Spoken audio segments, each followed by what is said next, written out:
Hello friends, welcome to our channel Current Affair Updated. This is Devashish Awasthi. As we are continuing with the Indian Geography lecture series, this is lecture number 24th. तो आपको याद होगा in the last lecture we are discussing about soils of India. We have done the part 1 of soils of India in the last lecture. जिससे वो lecture नहीं देखा पहले आप जरूर उस lecture को देखें क्योंकि उसका continuous part ही आज हम discuss करेंगे. तो part 1 में हमने 4 soil discuss कर ली थी. There are 8 types of soil according to ICAR और वो 8 types की soil में 4 जो soil हम discuss कर लिया था हमने वो थी black soil, red soil, alluvial soil and laterite soil. उसके आगे आज हम डिस्कस करेंगे. तो लेट्स स्टार्ट टुडेस लेक्चर. तो देखिए सॉइल्स ऑफ इंडिया में पार्ट 2 में जो 5th सॉइल है वो है माउंटेन सॉइल. ठीक है, तो इसके बारे में कुछ स्पेशल फीचर्स आपको याद रखने हैं कि very thin layer of soil, बहुत थिन होती है ये सॉइल, याद रखना है आपको. ठीक है, और रीजन क्या है कि इतनी थिन है? इसका रीजन ये है कि स्लोप पे फाउंड होती है. आपको पता होगा माउंटेन एरिया स्लोपी एरियाज होते हैं जहां पे ग्रेडियंट, स्टीप ग्रेडियंट पाया जाता है. ठीक है, तो याद रखिएगा यहाँ पर सॉइल का इतना टाइम नहीं है कि वो प्रॉपर फॉर्म हो सके, तो यहाँ पर सॉइल भी प्रॉपर फॉर्म नहीं होती है. ठीक है, तो याद रखिएगा because of the steep gradient यहाँ पे जो सॉइल है उसकी लेयर भी क्या रहती है, थिक नहीं है, थिन लेयर होती है.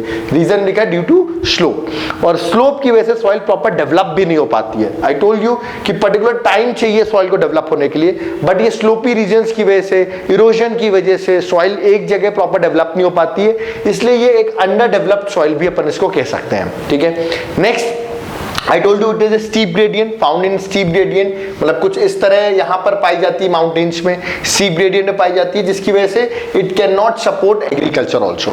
तो एग्रीकल्चर को टोटली सपोर्ट नहीं करती है माउंटेन सॉइल. ठीक है, याद रखिएगा इसमें कौन सी चीजें सपोर्ट कर सकती है? Grasses. Yes, grasses can be supported in these mountain soil. In soils का एक और नाम है जिसका आप कहते हैं पॉटजोलिक सॉइल. याद रखिएगा, है ना, पॉटजोलिक सॉइल ऑलरेडी मैं डिस्कस कर चुका हूं जब मैंने लीचिंग पढ़ाया था आपको. तो याद रखिएगा पॉटजोलिक सॉइल जो होती है वो याद रखिए कोल्ड और ह्यूमिड कंडीशंस में पाई जाती है, कोल्ड एंड ह्यूमिड क्लाइमेट में. यहां पर क्या होता है, लीचिंग मतलब क्या होता है? Downward movement of minerals. बारिश की वजह से जब, याद रखिएगा, मिनरल्स का सॉइल के ऊपर डाउनवर्ड मूवमेंट होता है उसको अपन लीचिंग कहते हैं. यहां पर लीचिंग जो हो रही है वो हो रही है आयरन और एल्यूमिनियम की. याद रखिएगा, तो leaching of iron and aluminium, जिसकी वजह से टॉप लेयर में सिलिका प्रेजेंट होती है. ठीक है, तो यहां पर सिलिका ज्यादा होता है. That's why written aluminium iron are leached and silica at the top level. Therefore इसका कलर अगर मैं बात करूं तो ग्रे कलर का होता है. याद रखिएगा, therefore it is found in grey in colour. Minerals की बात करें, माइक्रोन्यूट्रिएंट्स की बात करें तो याद रखिएगा इट इज पुअर इन, मतलब lack in potash, lime and phosphorus. ठीक है, और किस एक्टिविटीज से ये हार्मफुल है, मतलब इसको प्रॉब्लम होती है, वो है इरोजन एक्टिविटीज. ठीक है, तो it is a problem of erosion. ठीक है, कौन सी? तब भी कुछ एग्रीकल्चर यहाँ पर, of course mainly agriculture support नहीं करता है, बट कुछ यहाँ पर क्रॉप्स लगाई जा सकती है, उनके नाम आप देख सकते हैं. That is T, coffee, spices and fruits can be grown in mountain soil. ठीक है, चलिए नेक्स्ट जो अपनी सॉइल होनी है वो है 6th नंबर की, दैट इज डेजर्ट सॉइल. आपने सुना होगा डेजर्ट सॉइल के बारे में.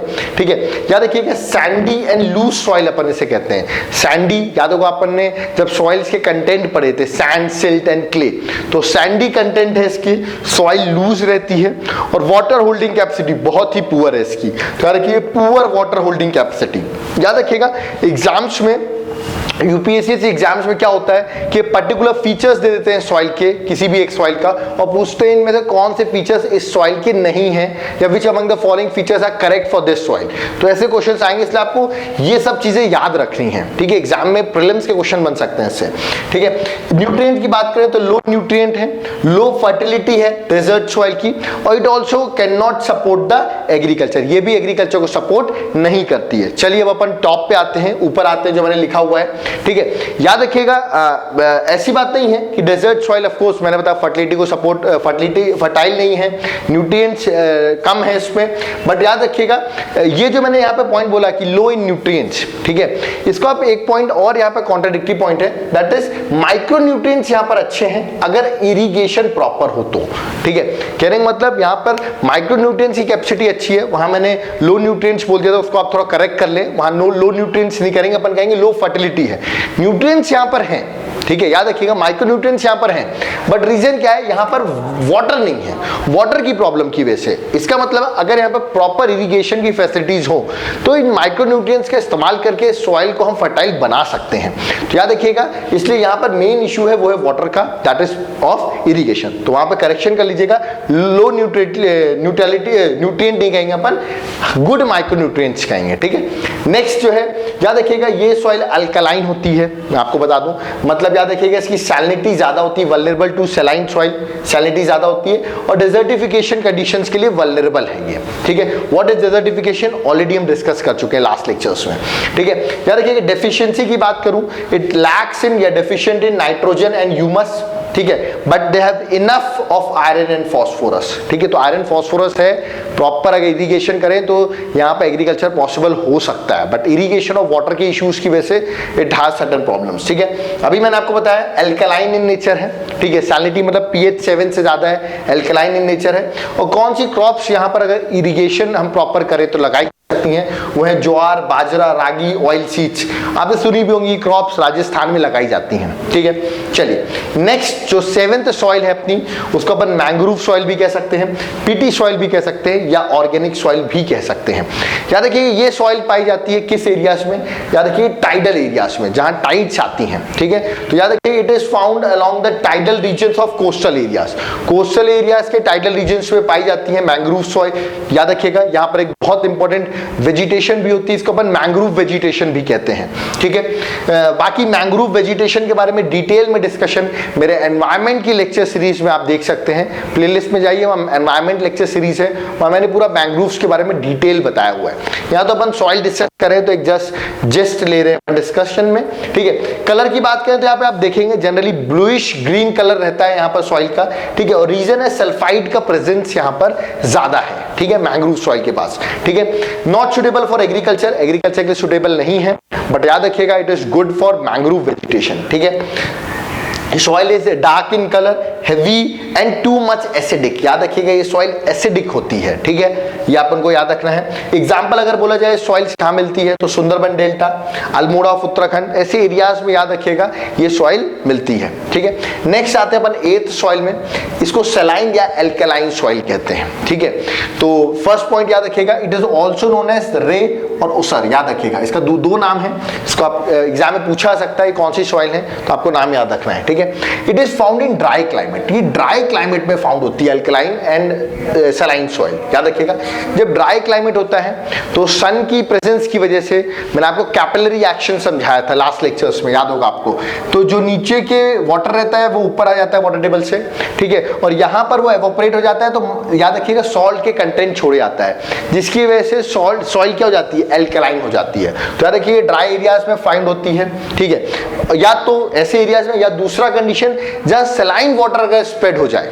ठीक है, अगर सलाइन वाटर स्प्रेड हो जाता है उस लैंड के ऊपर, कब होगा सलाइन वाटर स्प्रेड करेगा लैंड के ऊपर, जब हाई टाइड होगी, जब हाई टाइड होगी तो सलाइन वाटर ऊपर आ जाएगा, जिसकी वजह से याद रखिएगा क्या होगा, आपको याद रखना है हाई टाइड के टाइम पर क्या हो सकता है, ये हो सकता है कि सॉइल क्या हो सकती है, अल्कलाइन हो सकती है। ठीक है, चलिए आगे बढ़ते हैं। डेफिशिएंसी की बात करें तो it is deficient in nitrogen and lime और नाइट्रोजन में डेफिशिएंट होती है अल्कलाइन सॉइल। ठीक है, लोकेशन की बात करूं तो सदर्न पंजाब में आप इस सॉइल को देख सकते हैं। ठीक है, साउथ हरियाणा में देख सकते हैं, वेस्टर्न राजस्थान में देख सकते हैं। ठीक है, तो ऐसे एरियाज में आप इस सॉइल को देख सकते हैं। ठीक है, एक इंपॉर्टेंट टर्म है यहाँ पर कैल्सिफिकेशन। व्हाट इज कैल्सिफिकेशन, याद रखिएगा अगर मॉडरेट एरिड कंडीशन है, मतलब मॉडरेट ड्राई कंडीशन है, या एरिड कंडीशन, मॉडरेट एक्सट्रीम नहीं है, तो यहाँ पे कैल्सिफिकेशन होता है। ठीक है, कहने का मतलब कैल्शियम सॉल्ट्स पाए जाते हैं। ठीक है, जिसकी वजह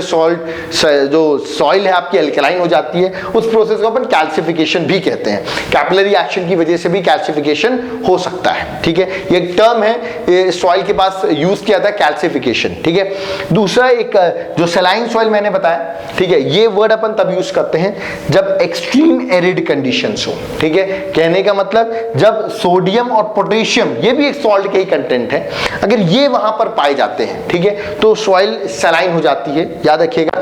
तो कैल्सिफिकेशन में कैल्शियम सॉल्ट्स होंगे और सोडियम और पोटेशियम सॉल्ट्स पाए जा रहे हैं, तो उसको अपन सलाइन सॉइल कह सकते हैं। देखिए मैं आपको बता दूं, ये तीनों ही सॉल्ट्स हैं, तीनों की प्रेजेंस की वजह से ही सॉइल जो है वो एल्कलाइन हो रही है। बट अगर कैल्शियम पाया जाता है तो कैल्सिफिकेशन कहते हैं, सोडियम और पोटेशियम पाए जाते हैं, ये कब पाए जाते हैं? ये एक्सट्रीम एरिड कंडीशंस में, ये मॉडरेट एरिड कंडीशन में, डिफरेंस नहीं है। तो कैल्सिफिकेशन मॉडरेट में है, एक्सट्रीम में याद रखिएगा सोडियम और पोटेशियम पाए जा रहे हैं, ठीक है। तो ये थे अपने 8 टाइप्स की सॉइल जो अपन ने डिस्कस कर ली हैं। अब यहाँ पर अपना सॉइल्स ऑफ इंडिया का टॉपिक खत्म होता है। एक और टॉपिक अपन स्टार्ट करने वाले, आज ही स्टार्ट करेंगे, that is land use pattern, ठीक है। तो चलिए लैंड यूज पैटर्न पे आ जाते हैं, इस पे डिस्कशन होगा अगले लेक्चर पे डिटेल पे।